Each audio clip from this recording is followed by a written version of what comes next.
The Basketball Hall of Fame 60 Days of Summer is your chance to see your favorite basketball stars live and in person. Check hoophall.com for a complete list of all these exciting appearances and plan your trip today. Thank you, Kyle. How is everybody today? Energy. We need energy. Just think you're in the Hall of Fame, summertime, no school, and me, the Blaze.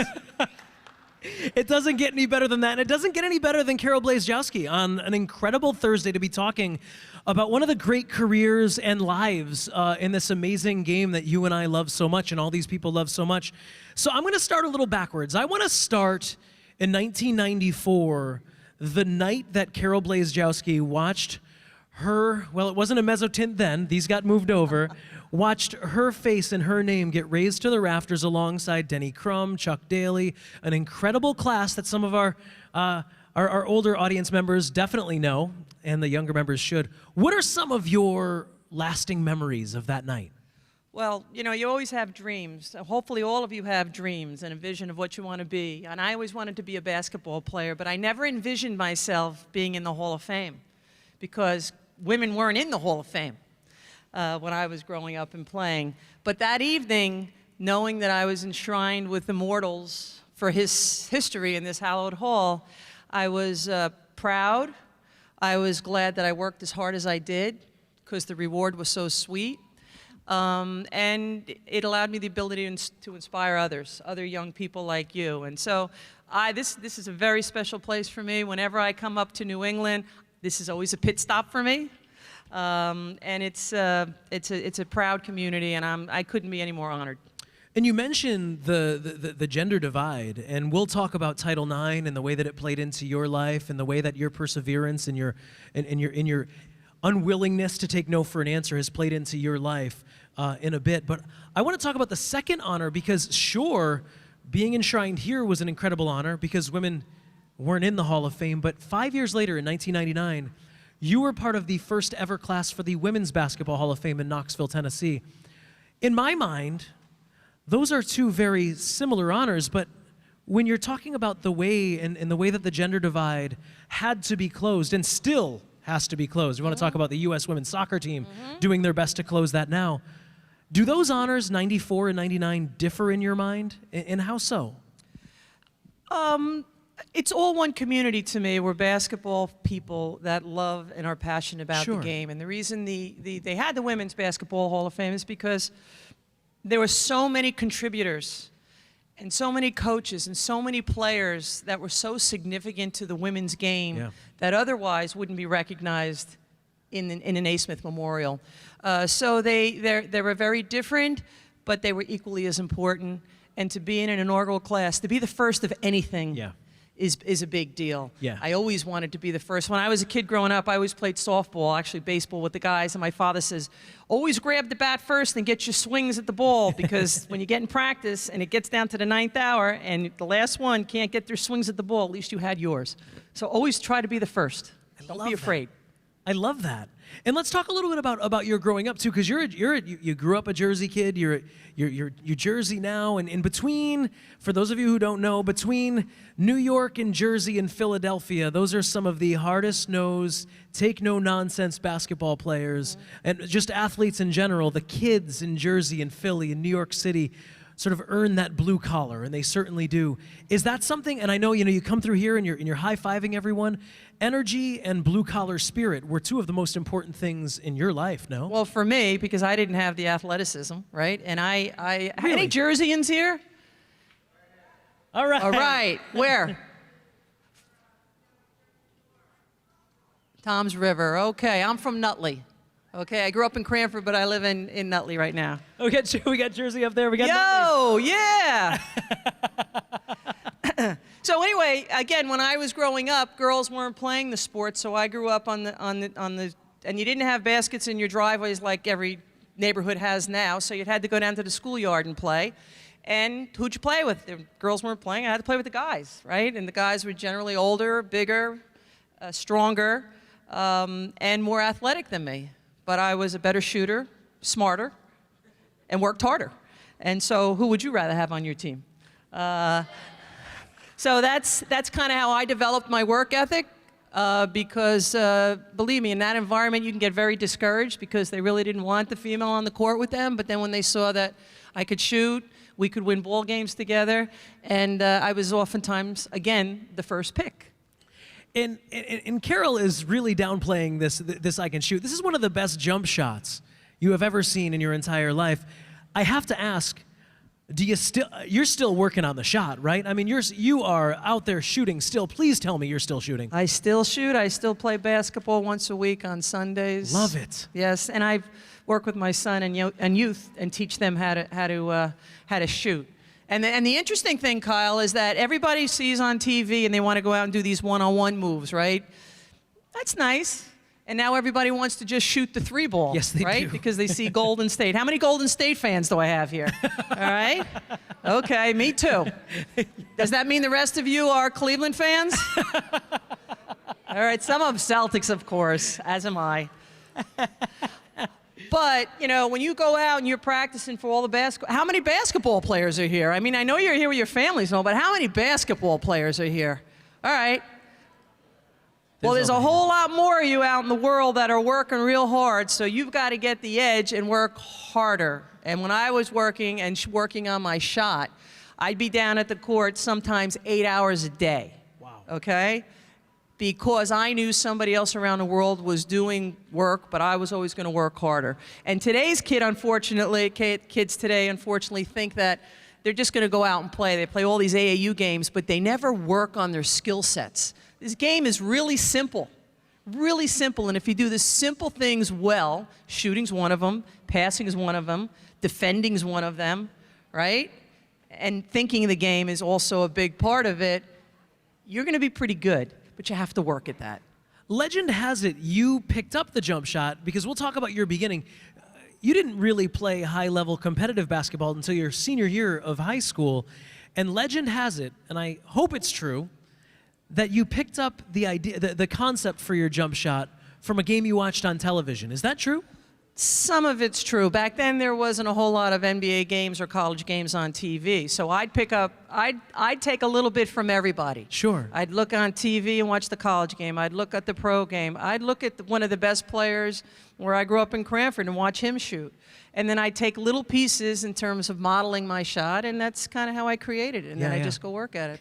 And talk to us about that decision to finally, because then you go from your senior year of high school playing high school ball to immediately going and having success at the NCAA level at Montclair. Yeah, well, let's pause for a minute, okay? How many kids here play in the recreation youth basketball?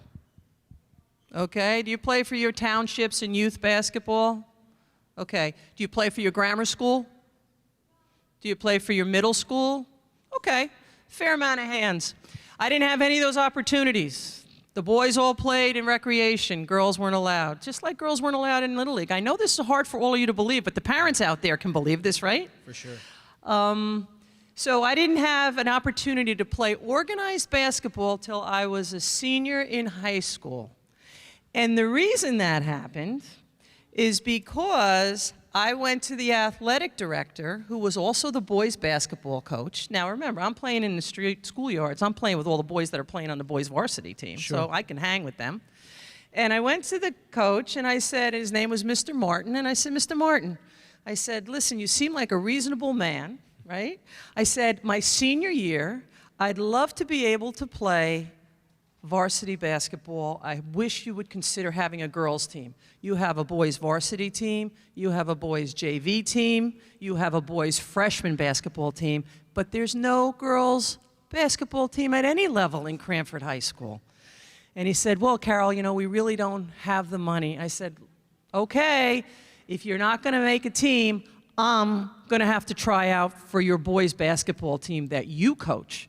So if you don't want a girl sitting on your bench, the first coach in the state to have a girl sitting on your bench, maybe you want to consider having a girls' team.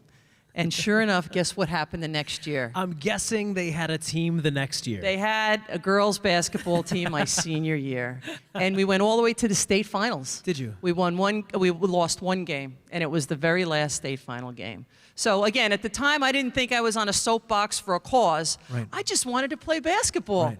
And have the opportunity that everybody else had. Which reminds us to always ask the question, right? To always ask why can't you? Thank you. Yes, absolutely. And so I want to talk about that. Immediately after that, you head to Montclair State. Immediately after, you stay in Jersey, you stay to Montclair. And for those of us who grew up in the 1900s, and recruiting wasn't, right, that's a thing now.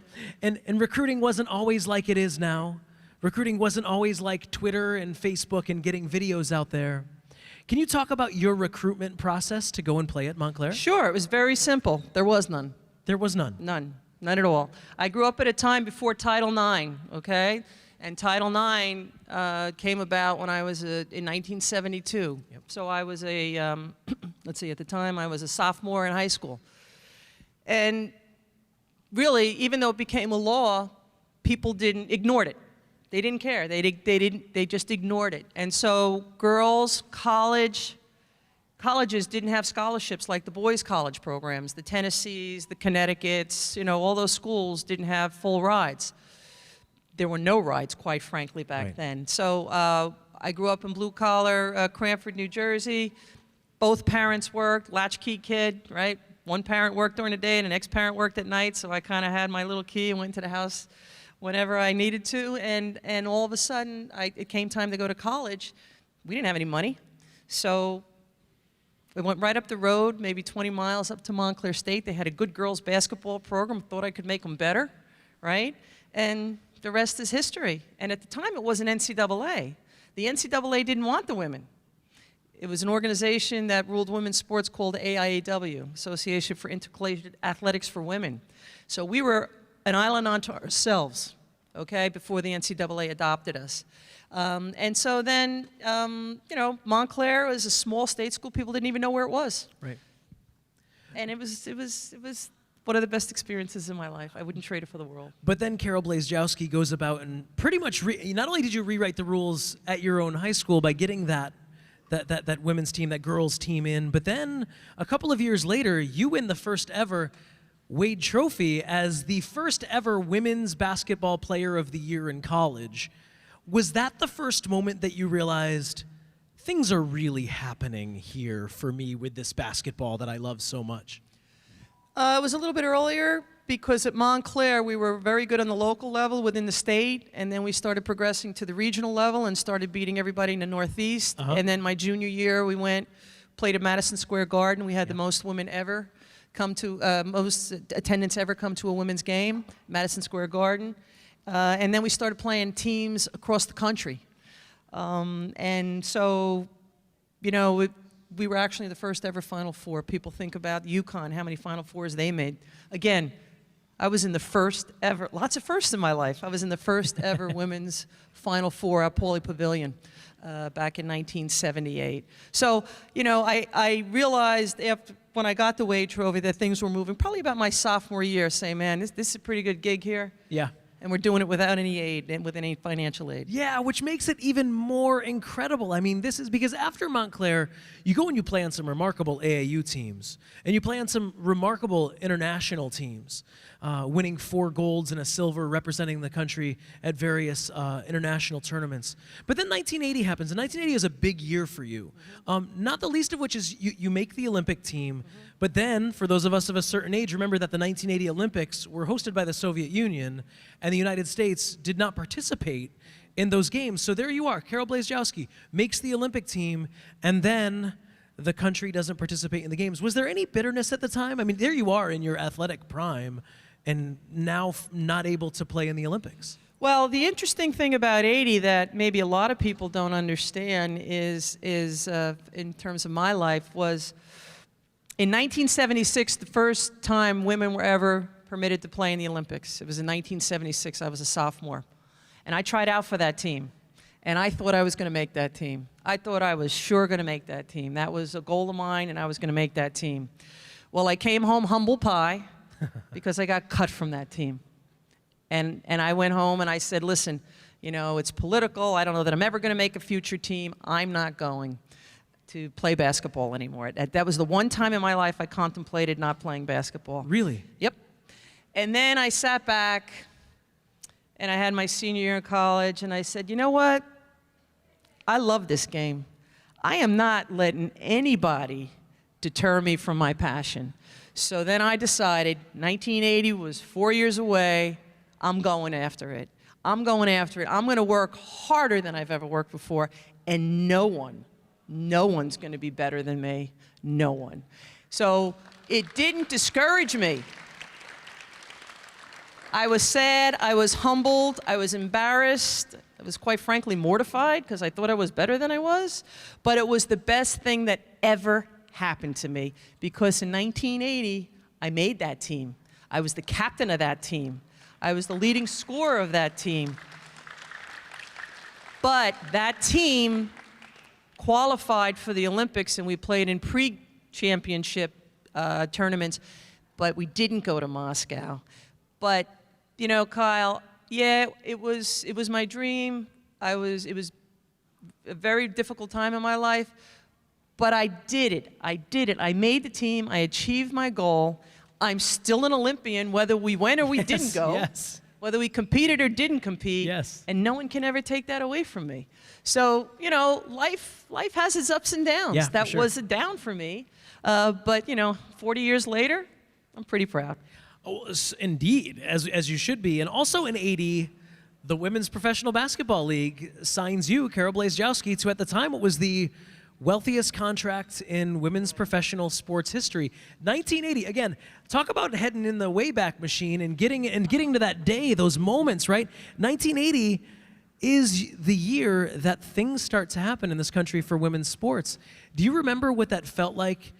Obviously, financially, it was great, but also putting pen to paper for what you were doing for women across the country and their opportunities in that moment. Did that moment sort of sit heavy on you? Were you aware of it at the time? Absolutely. Look, you know, everybody wants to do their passion, work their passion, and get paid for doing what you love. I loved basketball. I was getting paid to play basketball. Now, I know that sounds ridiculous when you think about the NBA, all right? And now even the WNBA, okay? But back then, nobody in women's sports was getting paid to do what they love. So I signed a contract for $50,000 to play for the New Jersey Gems in the WBL. That was the league before the WNBA. The great news is that I played for a season. The bad news is I never got paid a dime. Signed the contract. They went bust. I never got paid, but I was playing basketball and doing what I love. You know, we laugh about it today, and then I had the good fortune, of course, to work in the WNBA. But boy, there's nothing better. So to all of you out there, whether it's sports or it's basketball or it's anything else, money is not the be-all, end-all. It's passion. It's passion about what you want to do and working in your passion. Passion for me was basketball. So it was not only my livelihood, but it was my lifestyle. Yeah. Everything about the game was a part of my life. So if you don't hear anything else I say this whole time, chase your passion, not the money, and you'll be happier. Brilliantly put. I only have 2 more questions left for Carol Blazejowski, which means in about 5 minutes, I'm going to ask you if you have a question for her to raise your hand. One of the Hoop Hall staffers will come and acknowledge you and set you in a single file line over here. So get them ready. I only have 2 questions, so you can start keeping time on me right now. Following a stint in the NBA in the front office, you then move over, like you said, to the WNBA. And worked with the New York Liberty, one of the great franchises in that incredible league that is in, I think, some great hands right now. Mm-hmm. That was such a pivotal time for the WNBA when you were there, though. We're talking about sort of the Rebecca Lobo, New York Liberty teams. What was that like for you to be able to help reach back and pull forward some of the Well, the people who are going into the Hall of Fame now, the Lisa Leslies of the world who are in the league. Cheryl Swoops. Cheryl Swoops, Yeah. indeed. What was the energy like in the WNBA at that time? You know, it was fantastic, and I have lived a blessed life. I was able to play basketball in college. I was able to play afterwards, short stint in the pros, and then I was able to have a dream job. I worked in the WNBA for 14 years for the New York Liberty. All right? I was able to work in the world's most famous arena where 20-some-odd years prior I had set the record, the scoring record that still stands today. So think about that, all right? Here I am playing basketball in the Garden, and then how many years later, now I get to run a women's professional team. So not only give back as a player, but give back as a general manager, as a business person, or as an executive, to be able to really mold the future of women's sports, and particularly the WNBA. And 2 weeks ago, I went back to my 20th reunion for the WNBA. When we started it, no one gave us 3 years. No one gave us 5 years. And we are celebrating the 20th anniversary of the WNBA this year. And for all you young women out there that love basketball, aspire to be there. It's going to be there when you get older. Trust me, it'll be there. It is in great hands right now, for sure. But let me tell you one last thing. I think for all the fathers and people that are here or grandfathers or whatnot, my greatest joy was to see the reaction of the males in the arena the opening day, because they just didn't care anymore about their sons. They cared about their daughters now. They brought their daughters to the games, and they were there so happy that they had opportunities now, not only for their sons, but for their daughters someday to get a college scholarship, someday to play in the WNBA, now to have opportunities. So it was surreal to me. I was just looking around, really not even watching the game. Of course, at the end, I prayed we won, and we did for the inaugural game. But it was more about the fan, the little girls cheering on, the little girls wearing Rebecca Lobo jerseys, right? It wasn't about Julius Erving, who's a dear friend and I love him, or Shaq, or any of these other guys. It was about women on the backs of their jerseys. Yeah. That was really cool. It's remarkable. Yeah, as a parent, it gives me chills to think about. It certainly does. One final question for me before these incredible audience members get their crack at the Blaze. Okay. That's when the hard questions happen, right? Yeah. So my question is this. Here we are. We're sitting underneath these mezzotints. We're sitting underneath all of the faces that have come before. You were one of the first women through the wall. When you sit here under this dome right now, what is it like to be talking to the future of the game underneath the past of the game? It's special. You know, it's special. It gives me goosebumps. It gives me a great sense of pride. It gives me... really, I look around and I see these faces, and I can't even believe I'm in the same company, quite frankly, you know? But it's a wonderful community. It's a wonderful fraternity. It's a tight-knit fraternity for a common cause. I mean, we're all people that were very passionate about the game. And then I look at some of these young faces where years ago, you wouldn't have this many girls in the audience, right? You wouldn't have them aspiring to be in the college ranks and get a scholarship, or be on the Olympic team someday, or play professional basketball. Not even not play. You could work in the WNBA, right? You could work in the NBA. Think of all the jobs in sports. So sports is my passion. Basketball is my passion. It has been a wonderful journey for me. Thank God that I had that round ball and started when I was 10 years old. That's all I can say. So I'm thrilled that they invite me back here. I'm proud of it. This is my second home. And thank you all for coming. And now I guess we're going to open it up to their questions, right? Absolutely. Let's give Carol Blazejowski one round of applause here.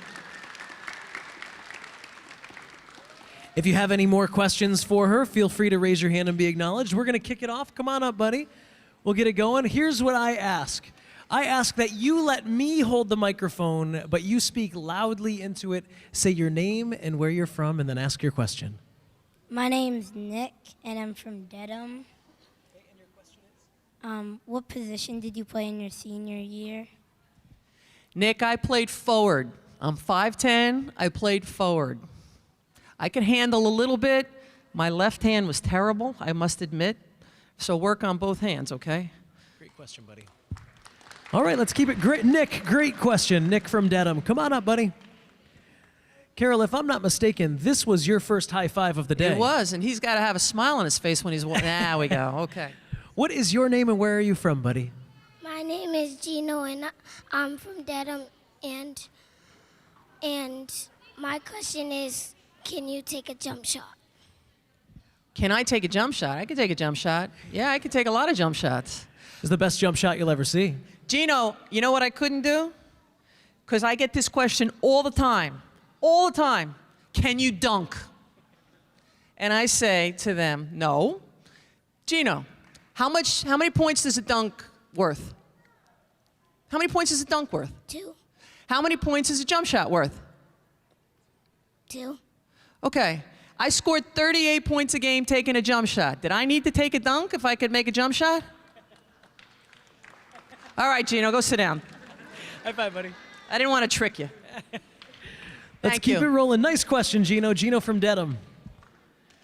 These are hard questions, Carol. I know. They're feeding you. He looks serious. He looks serious. Yeah, this is a serious one. It's an Eli Manning fan. Hello, my name is Ryan, and were you on TV? Like, I've been on TV a lot of times, Ryan, but were you? I wasn't in one of those reality shows, if that's what you're asking. Were you like one of the best in the league? I didn't play in the league, but I've been on TV a lot of times in different capacities, and I was one of the best players back in my day, yes. Here's your homework. You ready, buddy? Google Carol Blazejowski and watch some of the great scoring you'll ever see. When you get home, you just Google the Blaze. That's The okay. Blaze. Just Google the Blaze. You don't even need my full name. They'll never be able to spell it. That's okay? how you know it's good. Yeah. All you need to do is Google the nickname. Nice question, buddy. All right, keep them rolling. Here we go. He's a Manning fan. Way to go, Ryan. That's right. I forgot you're a Jersey. Hey, buddy. I'm Dennis, and I'm from Dedham. How hard is basketball? Dennis, before I answer that question, are you a LeBron fan? Yes. Did you root for the Cleveland Cavaliers in the finals? Yes. You're lucky, because next year we're going to get you, okay? Next year we're going to get you. So your question is, how hard is it to play basketball? Yes. It's not hard at all. We make it hard as players, though. We try to do all the fancy schmancy stuff. It's a simple game, right? You just have to do the simple things right. And that's what I love about the Boston Celtics of eons ago, right? I see your jerseys. Boston Celtics were the best when Red Auerbach was coaching at doing the simple things. Pick and roll, pass to the open man, play defense, rebound, score points, end of game. Okay? Keep it simple. Okay. Fundamentals, buddy. All right, good job. Keeping it rolling. All right, a young lady. Here we go. Exactly. You look like a player. Keep growing, girlfriend. My name is Courtney, and I'm from Dedham. And my question is, what did it feel like to play the games? Courtney, what did it feel like to play in the games? Well, I'll be honest with you. Before every game, I was nervous. All that nervous energy. Do you get nervous when you play a little bit? Kind of. You don't? Well, sometimes I do, sometimes I don't. Okay. But once the ball went up for the jump, you're in the zone. You see these 4 lines? It's like you don't hear, you don't see, you don't do, nothing matters. You're just so focused. So, and for me to play the game, it was joyful. Absolute joy and pleasure. I didn't look like it when I played, but it was joyful. Thank you, Courtney. Thank you. Keep playing. All right, we're going. We've got a little run here. All right. Young girl players, I love it. My name is Bella, and I'm from West Roxbury. And when you were playing senior high school basketball, what did your team have a team name? Cranford Cougars.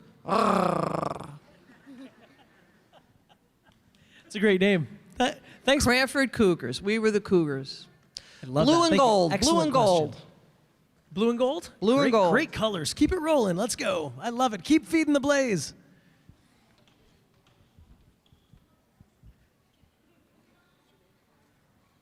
My name is Elsiana, and I'm from Boston.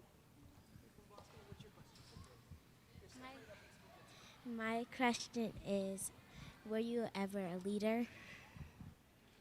Were you ever a leader? Yes, I was a born leader. I was a leader on many different levels. Now, not everybody can be a leader, because with leadership comes responsibility, okay? And some people don't want that. They're better soldiers. You can have generals and you can have soldiers, and you need that combination to be successful. But I was one who wanted to take the lead, be the first, and inspire and show by example, and other people would follow. So, you know, that's not always, you know, an easy thing to do, but I was. And, you know, everybody may not be a leader, but you can always develop leadership traits. Okay? Thank you very much. All right, let's keep it rolling. I love the Celtics shirt. Celtics are going to be good this year. My name's Abby. I'm from Dedham. And what made you want to be a basketball player? That's a great question. What made me want to be a basketball player? When I grew up, there were only boys in the neighborhood. If you wanted to have friends, you had to do what the boys did. What did the boys do? The boys played baseball, tackle football, basketball, stickball, everything. I was a great athlete. I didn't know I was a great athlete. I just figured I could, you know, I didn't look at them as boys. I just looked at them as playmates. That's what they were to me. But I was athletic, and so that's how I learned to play sports. And then I did everything before basketball. I did everything before basketball. I was 10 years old. I was in 5th grade. I was tallest person, boy or girl, in my class. All my boyfriends came up to my armpits, right? And my gym teacher said to me, Carol, you're really tall. Why don't you try basketball? You play every other sport. And I said, okay. And when I touched the basketball and started shooting, that was it. I just found the love of my life. Thank you. Thank you. It's fun answering these questions from the kids, isn't it? Yeah, they're pretty good. It is. It is. What's your name? My name is Rushad, and I'm from Montreal. How many points do you make every game? Well, when I was in college, I averaged 38 points a game. Now, think about that. And the other reason why it might seem a little bit unusual is because, maybe not unusual, but impressive, is because there was no three-point line when I was in school, college or international or anything. We didn't have a three-point line. So I got 38 points a game, old-fashioned way, just shooting jump shots and layups. The hard and rewarding way. The hard and rewarding way. Thank you, Rashad. Come on up, bud. My name is Zal, and I live in Cheshire. What was your favorite thing about basketball? What was your favorite thing about the game of basketball? The competition. The competition. I loved competing and winning. I loved competing and winning. You still like that? I'm very competitive. Play cards with me. Do anything with me. I'm going to beat you. I'm going to beat you. All right. I'm going to beat you. Connect Four? And if I don't win the first time, we're playing again. Because I'm pretty good at Connect Four. I'm just saying. Thank you so much. Great question. Good job, buddy. All right. Nice and confident stepping up to the microphone. What is your name and where are you from? My name is Eliana. I'm from Rosendale. I have 3 questions. 3 questions. We'll start with the first. What is your biggest accomplishment? I have a couple. It's being in here. It's really making the Olympic team. And it's bringing my team to the Final Four when I was in college, when no one even knew where Montclair State was. So that was a, and all of them wasn't just for me, it was from my team. Mates got us there. I'll make you a deal. One more question, not 2. Can you ask 2? Ask 2, here we go. Number 2. Well, who inspired you or what inspired you to play basketball? What inspired me was really just my athleticism and love for the game and sports. And who inspired me? You know, it's funny, I really didn't have a role model. I didn't. I had no role models until later in life when I started watching men play basketball on TV, because then they had more games on TV, and I loved, quite frankly, I loved the Lakers and I loved the Celtics, and I just watched some of the top players back in that generation. Great questions. Although I Thank will you. tell you a secret, if you promise not to repeat it. It's safe here. I had a crush on Larry Bird. It's true. I think everyone in Massachusetts did. Hey, buddy, what's your name and where are you from? My name is Josh and I'm from Dedham. Could you take a jump shot now? Nah, I'm not going to take a jump shot now. You go Google me, all right? If I had my clothes on and it wasn't a crowded house. That was a challenge, Josh. Yeah, go Google the Blaze and you will see the jump shot, I promise. I'd rather clear the floor and let's play a game. Let's play someone. Yeah, that would be awesome. Little 75 on 75. Nice question, buddy. Thank you. Keep it rolling. Yeah, way to go, buddy. Keep practicing. Hello, my name is JC. I'm from Dedham Summer Camp. What's your question, JC? I have 2 questions, and did you earn your money back? Did I earn my money back? No. I never earned my money back. It didn't matter, though. Since then, I've had other jobs. You know, you forget about it. It paid itself back. Thank you very much, JC. Oh, okay, go ahead. And did people sign your basketball? Oh, how many autographs have you given? Do you imagine in the thousands? How many thousands of autographs? Thousands. And you know what's really embarrassing sometimes? When I run into people, when I was working in the W and I was in different arenas around the country, and someone would run up to me and said, I remember you signed my shoe when I was at basketball camp. And I'm like, oh. And she said, now I'm a grandmother. And I'm like, oh, my God. All right, stop with the story. I'll sign whatever you want. But you signed the shoe when they were 4. When they were, when they were 4 years old. Thank you, JC. Keep playing. All right, I'm going to say if you're not in line right now, this is going to be the end of the line, if that's okay. We're probably gonna stop it in a couple minutes. We've got about 2 more minutes worth of questions, so we'll try to get to everyone, but if in the end of 2 minutes, we have to get Blaze over to the autograph session. Actually, can we cut it off with yeah, right where you are. Right, that's excellent. Thank you so much, y'all. Oh, no, well, come on. We can do it real quick. We gotta just be quick. Yeah, all let's right, go. We're gonna hurry. I like okay? this. Here we go. At the end of the line, the last one at the end. Who's the end of the line right back? Okay, you. Come on, let's go. Let's roll real quick. My name is Alicia and I'm from Dedham. Do you or would you ever want to coach basketball? I didn't want to coach at one point because I felt my standards would be too high, and if a player couldn't meet my standards, then I would be miserable to them and they'd be miserable with me. But I did coach my son in recreation from 4th. I coached the boys from 4th grade to 8th grade. And we won a championship in Nutley, New Jersey, and I was the only woman to coach in the boys' league, and oftentimes they'd come up to me and talk to my assistant coach, who was the male, and say, hey, coach, blah, blah, blah. And I would say to him, well, who was that? He says, they thought I was the head coach, not you, ha ha. Thank you, Alicia.